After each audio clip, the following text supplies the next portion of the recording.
दोस्तों, अपनी आंखें बंद कीजिए और एक ऐसे मंजर की कल्पना कीजिए जो किसी भी इंसान की रूह को कांपने पर मजबूर कर दे।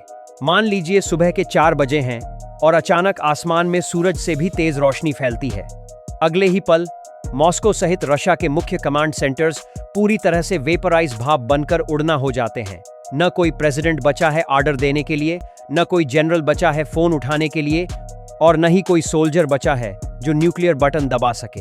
एक गहरा, मौत जैसा सन्नाटा पूरे देश में छा गया है। दुश्मन देश जश्न मना रहा है कि उन्होंने बिना किसी नुकसान के रशिया को खत्म कर दिया। लेकिन तभी जमीन की गहराई में, कंक्रीट के मोटे बंकर्स के अंदर, एक पुरानी सोवियत मशीन की लाइट्स ऑन होती हैं। यह मशीन चेक करती है, क्या कोई जिंदा है? जवाब मिलता है, नहीं।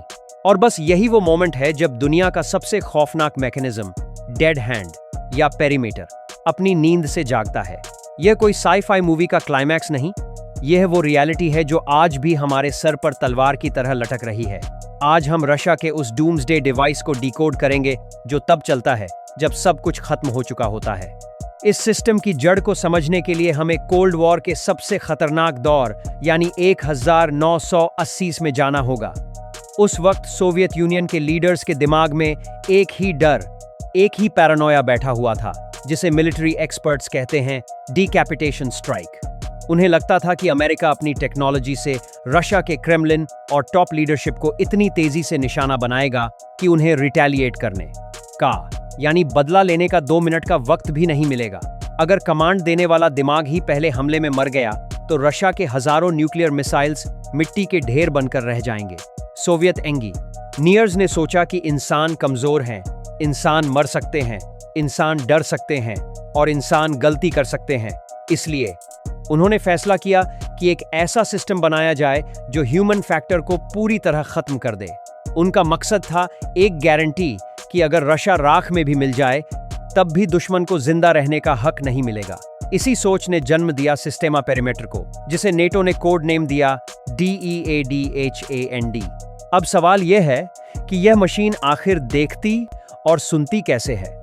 डेड हैंड सिर्फ एक कंप्यूटर नहीं है, यह सेंसर्स का एक विशाल स्पाइडर वेब मकड़जाल है जो रशिया के हजारों किलोमीटर्स के इलाके में फैला हुआ है। मिलिट्री एक्सपर्ट्स के मुताबिक जब यह सिस्टम हाई अलर्ट मोड पर होता है तो इसके 4 तरह के सेंसर्स एक्टिव हो जाते हैं। सबसे पहले साइज्मिक सेंसर्स, यह जमीन के कंपन को मेजर करते हैं ताकि यह पता चल सके कि यह कोई भूकंप है या न्यूक्लियर ब्लास्ट का झटका। दूसरा, रेडिएशन सेंसर्स, जो हवा में रेडियो एक्टिविटी के बढ़ते लेवल को सूंघते हैं। तीसरा, लाइट सेंसर्स, जो न्यूक्लियर एक्सप्लोजन से निकलने वाली ब्लाइंडिंग फ्लैश अंधा कर देने वाली रोशनी को डिटेक्ट करते हैं। और चौथा, एटमॉस्फेरिक प्रेशर सेंसर्स, जो ब्लास्ट के बाद आने वाली शॉक वेव्स को महसूस करते हैं। यह सिस्टम कंटिन्यूअसली डेटा एनालाइज करता रहता है। इसका आर्टिफिशियल इंटेलिजेंस AI इतना सोफिस्टिकेटेड है कि यह एक नॉर्मल अर्थक्वेक और एक न्यूक्लियर स्ट्राइक के बीच का फर्क समझ सकता है। यह मशीन हमेशा सुन रही है, हमेशा इंतजार कर रही है उस एक पल का जब इसे एक्टिव होना पड़ेगा। सबसे रोमांचक और डरावना हिस्सा इसका डिसीजन प्रोसेस है। मान लीजिए सेंसर्स ने डिटेक्ट किया कि रशिया पर न्यूक्लियर हमला हुआ है, क्या यह तुरंत मिसाइल्स छोड़ देगा? नहीं, इसका लॉजिक बेहद ठंडा और कैलकुलेटेड है। स्टेप 1, सिस टेम पहले चेक करेगा कि क्या रशिया की धरती पर न्यूक्लियर एक्सप्लोजन्स हुए हैं। अगर सेंसर्स हाँ कहते हैं तो यह स्टेप 2 पर जाता है।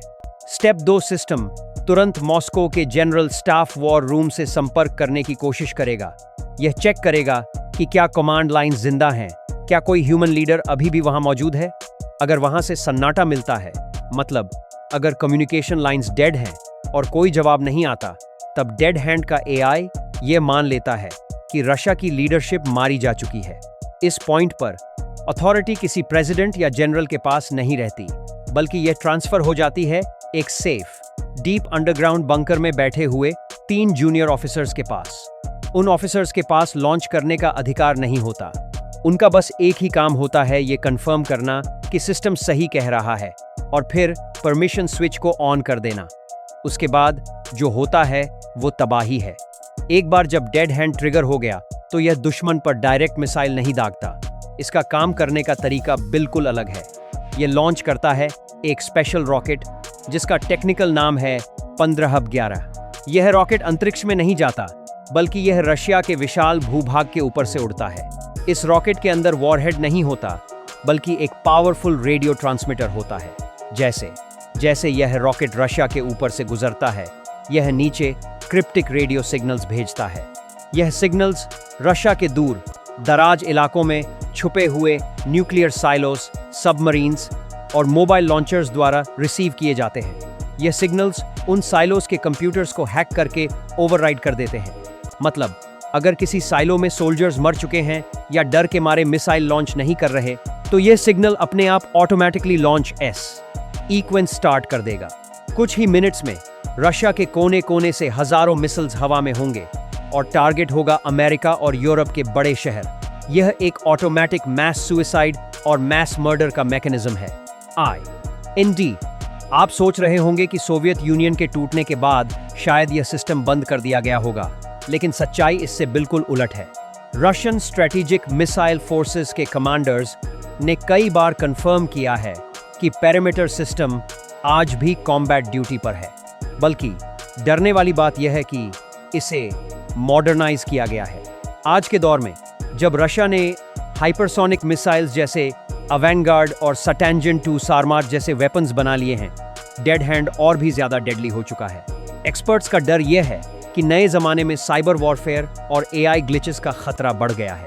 अगर किसी हैकर ने इस सिस्टम को फूल कर दिया या सेंसर्स ने किसी मीटियोर ब्लास्ट को न्यूक्लियर अटैक समझ लिया, तो इंसान के पास गलती सुधारने का मौका नहीं होगा। यह मशीन इमोशंस नहीं समझती, यह डिप्लोमेसी नहीं समझती, यह सिर्फ डेटा समझती है। और अगर डेटा ने कहा अटैक, तो यह मशीन पूरी दुनिया को पत्थर के युग स्टोन एज में भेज देगी। अब यहाँ पर एक बहुत महत्वपूर्ण जियोपॉलिटिकल पॉइंट आता है, जो आज के करंट सिनेरियो से जुड़ा है। रशिया ने डेड हैंड को सिर्फ बचाव के लिए नहीं रखा है, बल्कि यह उनकी जियोपॉलिटिकल स्ट्रेटजी का एक बड़ा हिस्सा है। एक्सपर्ट्स का मानना है कि डेड हैंड रशिया को एक स्ट्रेटेजिक कॉन्फिडेंस देता है। आज जब यूक्रेन वॉर चल रहा है और नेटो कंट्रीज रशिया के खिलाफ खड़ी हैं, तो रशिया इतना अग्रेसिव स्टैंस क्यों ले पा रहा है? इसका जवाब डेड हैंड में छुपा है। यह सिस्टम रशिया को यह अश्योरेंस देता है कि अगर कन्वेंशनल वॉर जमीनी जंग में वो हार भी जाएं, या अगर नेटो उनकी लीडरशिप को टारगेट करके रिजीम चेंज की कोशिश करे, तब भी उनके पास एक अल्टीमेट जोकर कार्ड है। यह सिस्टम वेस्टर्न लीडर्स के दिमाग में ये डर बनाए रखता है कि रशिया को पूरी तरह हराना नामुमकिन है, क्योंकि रशिया की हार का मतलब होगा पूरी दुनिया का खात्मा। अगर इस वीडियो ने आपकी नॉलेज को बढ़ाया और आपको वो थ्रिलर वाली फीलिंग दी, तो प्लीज़ वीडियो को लाइक करें, अपने दोस्तों के साथ शेयर करें, ताकि उन्हें भी यह सच पता चले। और ऐसे ही डीप डाइव, मिस्टीरियस और मिलिट्री कंटेंट के लिए चैनल को सब्सक्राइब करके बेल आइकन ज़रूर दबाएं।